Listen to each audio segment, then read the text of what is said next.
Beginilah caranya mengundang ayu.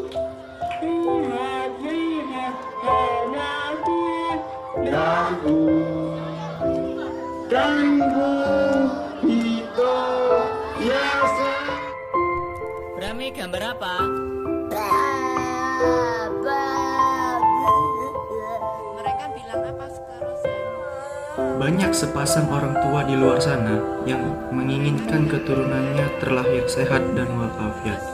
Tetapi ada juga sepasang orang tua yang melahirkan seorang anak berkelainan yang salah satunya disebut autis. Sampai di rumah langsung. Hai, Assalamualaikum warahmatullahi wabarakatuh. Selamat pagi, siang, sore, dan malam. Tentunya salam sejahtera bagi kita semua. Oke, saya Ahmad Riza Palevi. Saya mahasiswa psikologi Universitas Medan Area. Tentunya di video ini saya tidak sendiri. Ada teman saya yaitu yang pertama Murni Yuningsi, yang kedua Dinda Salsabila, yang ketiga ada Dewi Liliana, yang keempat ada Melca Hertigafta, dan yang kelima ada Cut Hasana, dan yang keenam ada Sasmita Dwi Mardianti. Kami dari Istanbul 18, kami ada tugas dari dosen kami yaitu Ibu Eva Yuliana S.Psi dan M.Psi dengan mata kuliah psikologi anak berkebutuhan khusus, yaitu membuat video tentang anak autis. Bicara tentang anak autis, pasti pertama kali yang ada di pikiran kalian itu autis itu bodoh. Mereka hanya memiliki kelainan sistem saraf neurologi yang dapat mengakibatkan susahnya untuk bersosialisasi, berbicara, dan berperilaku yang berbeda pada anak normal lainnya. Justru, malah daya ingat mereka itu jauh lebih baik daripada manusia normal lainnya. Jadi, jangan anggap mereka itu bodoh ya. Mereka hanya memiliki kelainan neurologi. Jadi, ingin tahu lebih dalam tentang autisme ini? Simak video ini sampai habis ya. Baik, saya akan menjelaskan tentang definisi autisme. Autisme adalah suatu gangguan neurologis yang secara signifikan mengakibatkan kurangnya kemampuan membentuk hubungan sosial, komunikasi yang normal, dan juga perilaku pada anak. Dalam kasus lengkap psikologi autisme didefinisikan sebagai 1. Cara berpikir yang dikendalikan oleh kebutuhan personal atau oleh dari dirinya sendiri. Yang kedua, menanggapi dunia berdasarkan penglihatan, harapan sendiri, dan menolak realitas. Yang ketiga, keasikan ekstrim dengan pikiran dan fantasi sendiri. Karakter autisme. Yang pertama, gangguan interaksi sosial. Anak dengan gangguan ini ditunjukkan sejak bayi. Ciri-ciri interaksi sosial yang biasanya muncul yaitu ada bayi atau balita autis tidak berespon normal ketika diangkat atau dipeluk. Bayi autisme ketika disusui ibu tidak mau menatap mata ibu dan tidak mau menjalin interaksi nonverbal dengan ibu.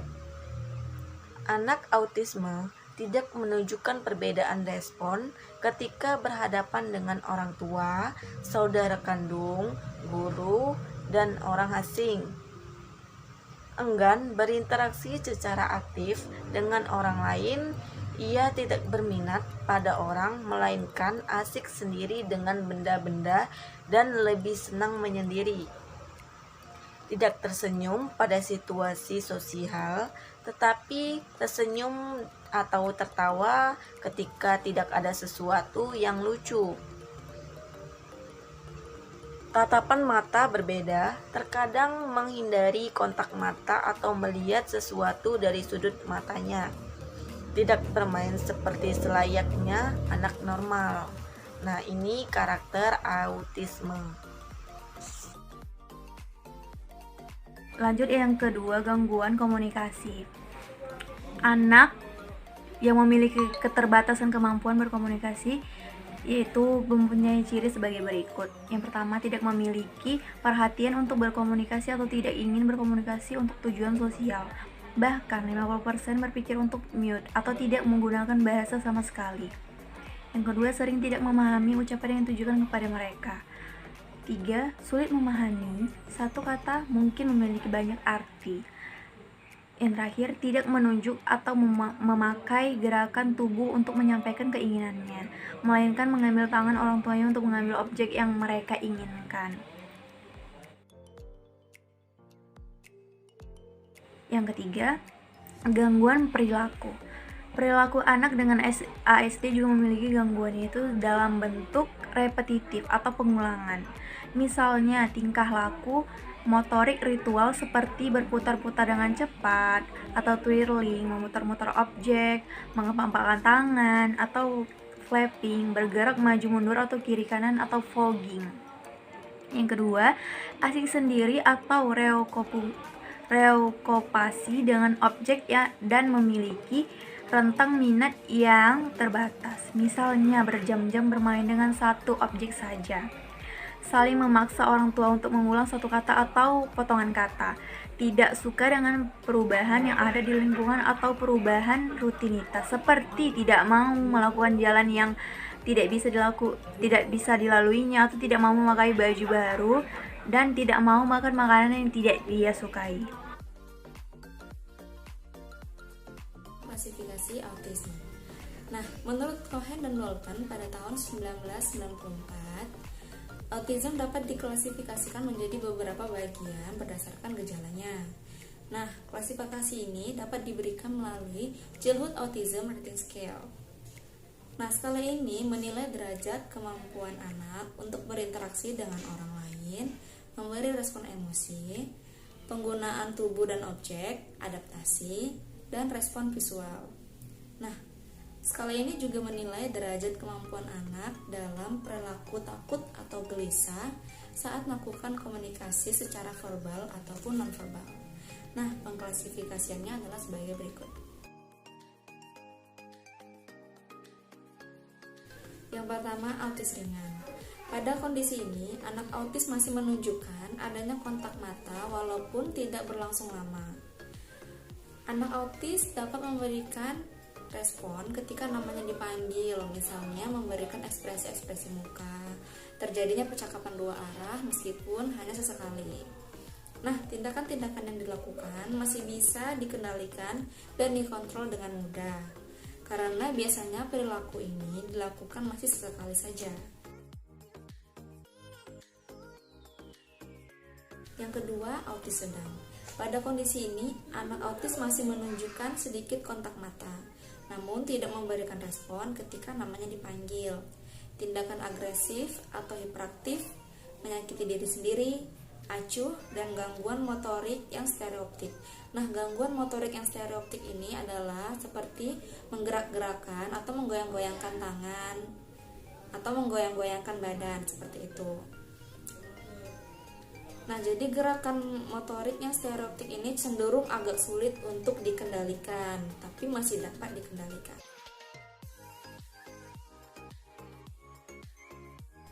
Lalu yang ketiga ada autis berat. Nah, anak autis yang berada pada kategori ini menunjukkan tindakan-tindakan yang sangat tidak terkendali. Biasanya anak autis memukul-mukulkan kepalanya ke tembok secara berulang-ulang dan terus-menerus tanpa henti. Ketika orang tua berusaha mencegah, namun anak tidak memberikan respon dan tetap melakukan hal tersebut.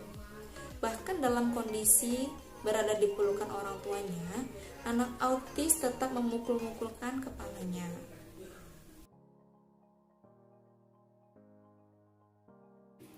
Baik, selanjutnya ada ciri-ciri khusus. Yang pertama itu ada berkesulitan komunikasi.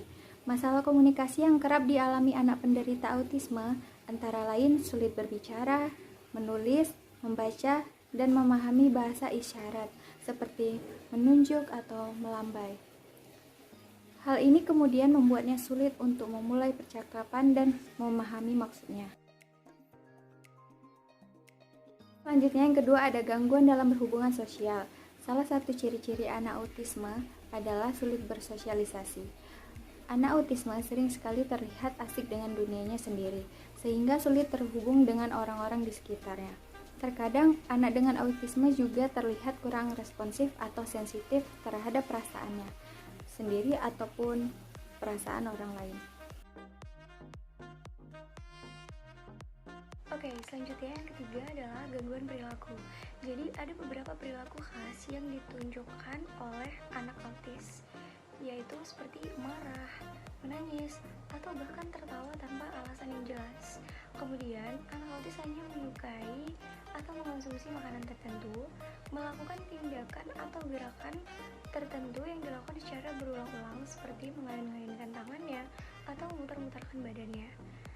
Dan anak autis juga hanya menyukai objek atau topik tertentu dan melakukan aktivitas yang membahayakan dirinya sendiri, seperti menggigit tangannya dengan kencang atau membenturkan kepalanya ke dinding. Anak autis juga memiliki bahasa atau gerakan tubuh yang kaku, jadi beda ya sama anak normal. Kemudian anak autis juga sulit tidur.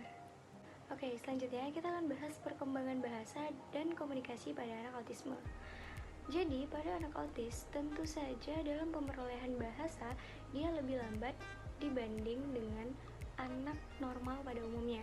Karena anak autis di sini, dia memiliki kesulitan untuk mengekspresikan perasaannya, hasrat, keinginannya dalam berbicara. Biasanya, perkembangan berbahasa yang lambat itu melibatkan kerusakan yang cukup signifikan dalam bahasa reseptif dan ekspresif pada anak.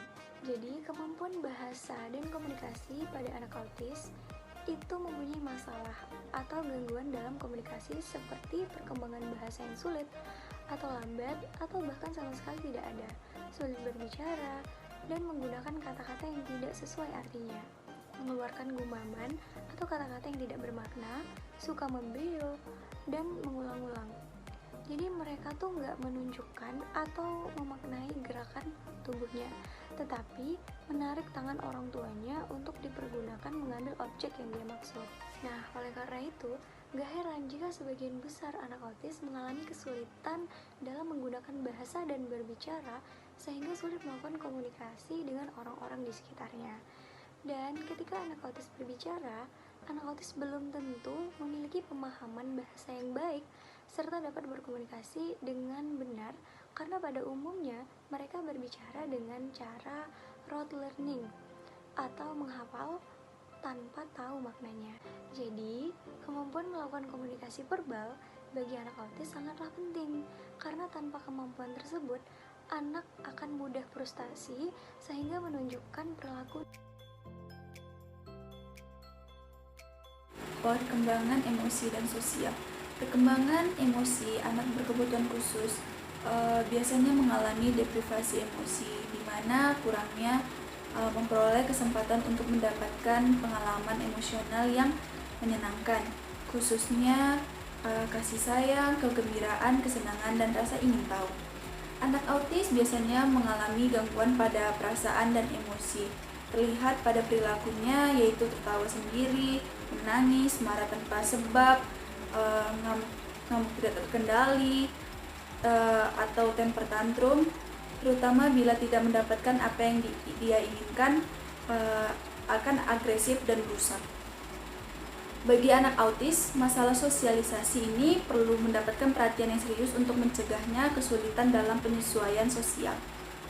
Dapat dikatakan setiap saat mereka akan menemukan atau menghadapi masalah yang berkenaan dengan pergaulan atau persahabatan dengan teman-temannya. Bagaimana mereka harus berperilaku, mempelajari perbedaan-perbedaan yang menyelesaikan masalah dengan cara yang baik dan sopan. Anak autis mengalami gangguan interaksi sosial, menolak atau menghindar untuk bertatap muka, tidak senang atau menolak dipeluk, tidak berbagi kesenangan dengan orang lain. Saat bermain, bila didekati, dia akan menjauh.